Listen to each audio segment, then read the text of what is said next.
Welcome to Top 1%er Podcast, where we don't talk about just creating wealth. We actually talk about improving your quality of life by creating a life by design in all areas of your life. We want to live fulfilled and meaningful lives, and that is why we're here and why we're doing this podcast. So a question that we get all the time, Braun, on the TikTok, okay? This is another TikTok conversation, one of the viral ones, okay, on Top 1%er TikTok, is how do we set our kids up for financial success, right? Like we could go into the topic of kids because we want our kids to succeed and have a better quality life than what we're having right now. We want to set them up for the most amount of success possible, without spoiling them, right? And without just handing them everything on a platter. But what is one way that you're helping your kids understand finances? Is money a topic in your home that you guys actually talk about?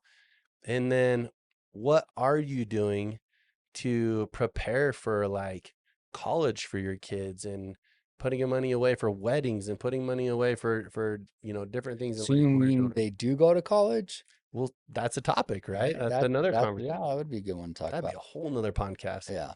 Well, um, I think the most important thing that we try and do in our family is to teach our kids to have a good relationship with money. A lot of, I think most homes in America, if you bring up money or finances, it becomes a taboo topic. Nobody Yeah. wants to talk about that.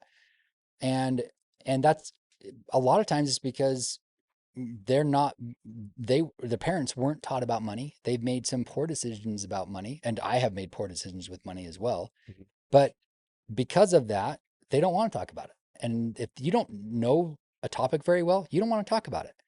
And so we have gone through quite a bit with making good decisions, bad decisions, and over 20 years with money. And our relationship with money has gotten much better. And we have really worked on that relationship with money. So we got my daughter, Emery, and she owns a little business online. She's actually owned a little business online for a couple years. Yeah.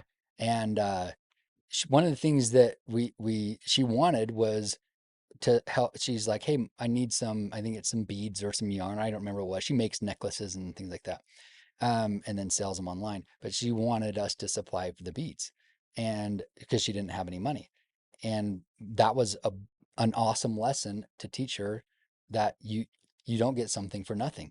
I'll give you the money, but you have to pay me back with interest, or I'll give you the money, but I get to own part of your company, right? Or part of your earnings.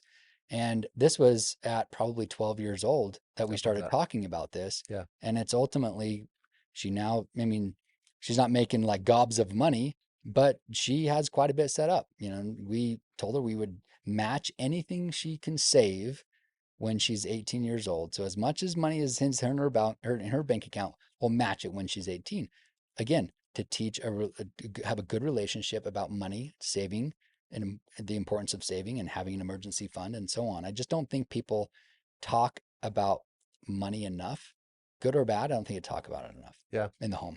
That's really interesting. So my kids are a little younger, what's really funny about that beads, my daughter is now selling beads online because of the influence of your Because of the generation. vacation we took Yeah. together? No Yes. way. My daughter is selling beads Awesome. online.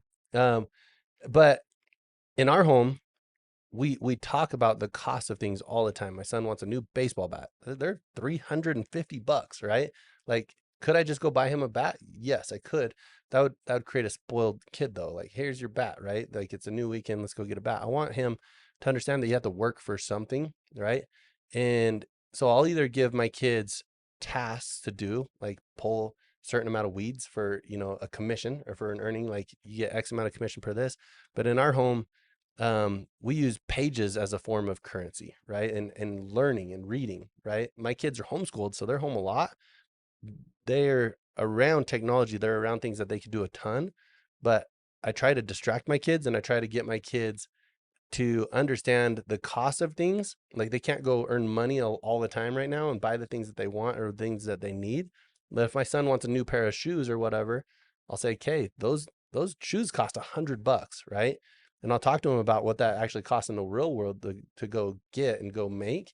But for him is, hey, you go read me 5 books and I'll go buy you those Jordans. Guess how fast he'll read 5 books? He'll knock it out in In a couple 3 to days, a 4 days. week. Okay. Yeah. And I feel like this is teaching him the principle of working a commission-based job and um not have an instant gratification of buying things when you want them, but buying them when you've earned them, right? And going and earning something and going and seeing something that you want and finding a way to earn the income to be able to do that. So that's cool that you're teaching your daughter Emery how to start her own business. I mean, she has a great influence with you and your business that you've started, and obviously your wife as well with a successful business and your family. But what else do you teach your children? You're talking to me a little bit about like kind of your savings and investment plan for your children, which I think is really captivating for a lot of people. Something that we also do for our children. But let's talk about how you're setting your kids up for long-term financial success with savings and investment accounts for Yeah. them. When my, let's see, it was when my first daughter was 3, or maybe it was 2, I really started thinking about, crap, it's a daughter.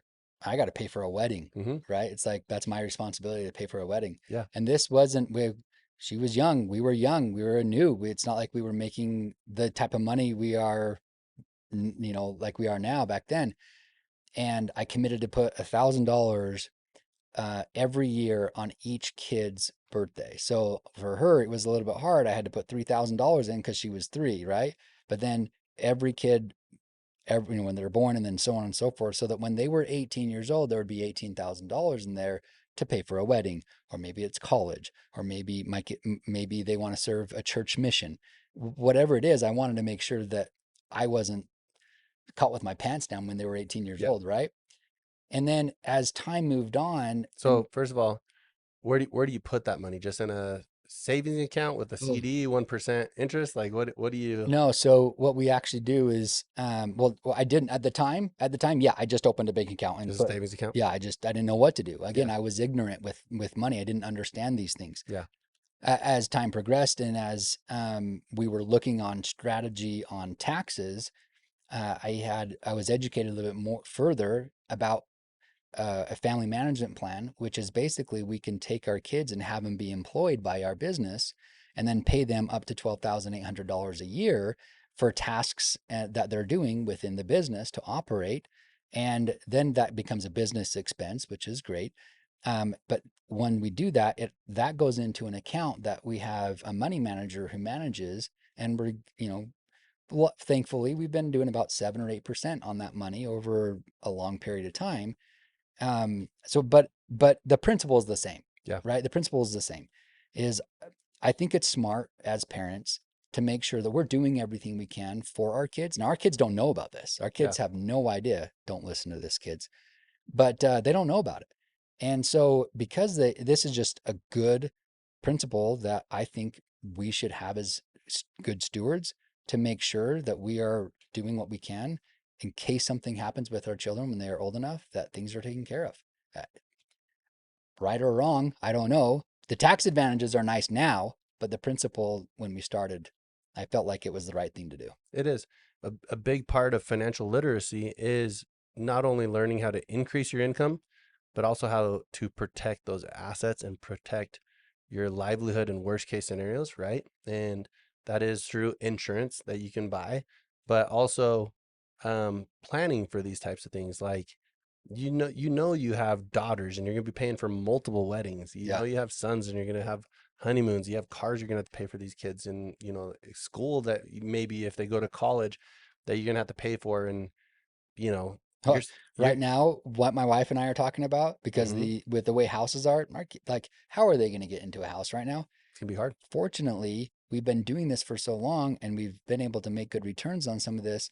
My wife and I are now talking about this can help with a with down the down payment. payment on a home, Yeah, right? But that was never what we thought about doing. It's so evolved into smart. that, right?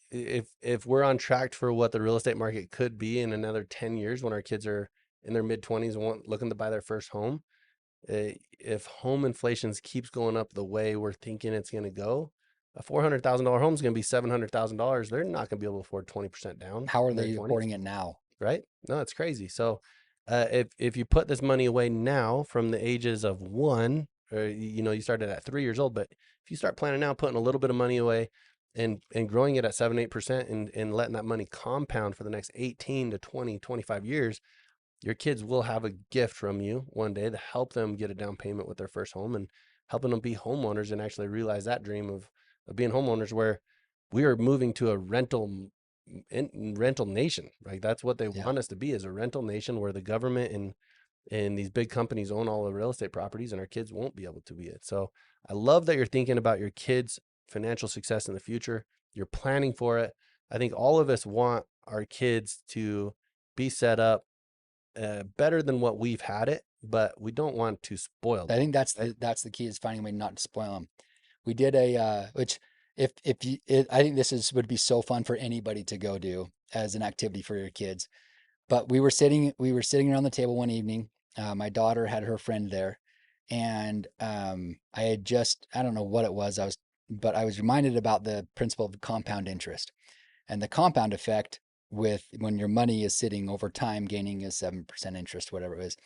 And so I told my daughter and her friend, I said, hey, if you can figure out if you put, I think it was $1,000 in and put in like $100 a month for 20 years. If you can give me a number, I'm going to give you 10 minutes to figure this out.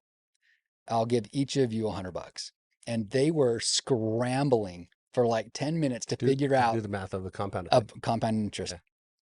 And I had to extend the time multiple times because I really wanted them to complete the task in this activity. We ended up, I ended up giving them some money to do it, or because I gave them long enough time to figure it out. But it was a fun 20 minutes, and it was something that they will never forget, that their dad or their friend's dad taught them about compound interest one evening at a dinner table. Like Yeah. those are the conversations that we need to be having with our kids. Yep. I really believe that conversations that need to be happening at home are not happening at school. And I almost feel like that is by design. They don't want our children to be financially literate, is how I kind of feel about the school system. And I feel like it is our duty and obligation as parents to be comfortable talking about money. Most people are not confident about talking about money because they're not educated on money. And there's so many different books. If you do our 30-day challenge, you can learn a lot about these money books that we've read that have helped us in our knowledge. But really educate yourself on money. Make sure money is a normal conversation that is happening in your home, and finances and costs of things and working towards things, and just teaching your children how money works and how opportunities work. I think is the biggest thing that you could do for your children, and introducing them to the real world and what they could do. They could go this path of working 9 to 5 incomes and live in the rat race of paycheck to paycheck, or they can start a business and learn a skill and work for a commission where you get paid on your results and you have more opportunities to make more money. And we're teaching that to my kids right now. My kids will never have a 9 to 5 job ever. Like, they will never know what it's like to work in Jamba Juice. They'll never know what it's like to flip a burger. They will know, if my son wants a job, he'll learn how to go door to door and paint addresses on curbsides at $25 a pop. And if he goes and signs 50 yards, like, he gets a commission, $25 times 50 on every one of those properties. Like, he will learn what hard work and commissions looks like and feels like when he's ready to work and when he's ready to do a job or mow lawns or whatever it is.